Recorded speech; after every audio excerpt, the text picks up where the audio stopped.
মসজিদে ওলামায়ে কেরামরা রাজনীতির কথা বললেই আপনারা রেগে যান।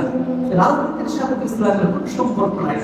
যদি কোনো ব্যক্তি বলে কোরআন আমার হাতে প্রমাণ করতে যদি পারেন যে ইসলামের সাথে রাজনীতির কোনো সম্পর্ক নাই, আজ থেকে আমি এখান থেকে স্বেচ্ছায় সজ্ঞানে এই মেম্বার থেকে আমি পদত্যাগ করব।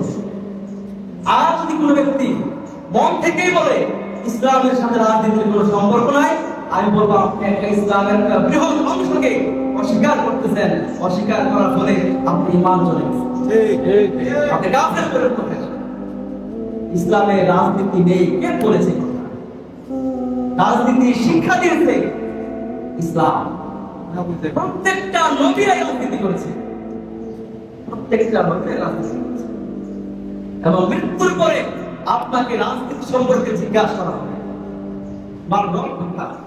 তোমার রংটা ছিল আমার দীর্ঘকা, তুমি কোন দলের ছিলে, কোন দলের ছিল বলেন। এই প্রশ্নটা রাজনীতিতে রাজনীতি প্রশ্ন। আমরা কোন দলের? রাসূলের দলে। হিজবুল্লাহ আমরা আল্লাহর সৈনিক। কোরআনে কারিমে বলা হচ্ছে হিজবুল্লাহ আল্লাহ পাকের সৈনিক। আমরা পৃথিবীর হাজার মানুষের সৈনিক না। কার সৈনিক? আল্লাহর। ইসলামের রাজনীতি নেই যদি এই কথা কেউ বলে, যদি মন থেকে বলে, তাহলে তার পিছন দিক থেকে ঈমান চলে গেছে। এই জন্য ইসলাম রাজনীতির একটা অংশ, রাজনীতি ইসলামের অংশ, ঈমান ইসলামের একটা অংশ, নামাজ ইসলামের একটা অংশ, রোজা ইসলামের একটা অংশ।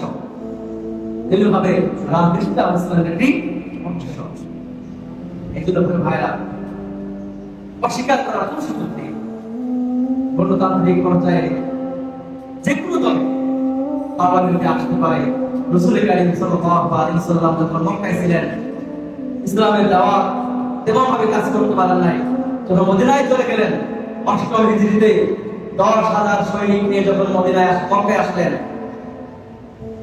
মক্কা বিজয় করলেন, রাসূল কারীম সাল্লাল্লাহু আলাইহি ওয়াসাল্লাম পরামর্শ ভিত্তিক আল্লাহ রাসূল রাষ্ট্রপ্রধান হলেন।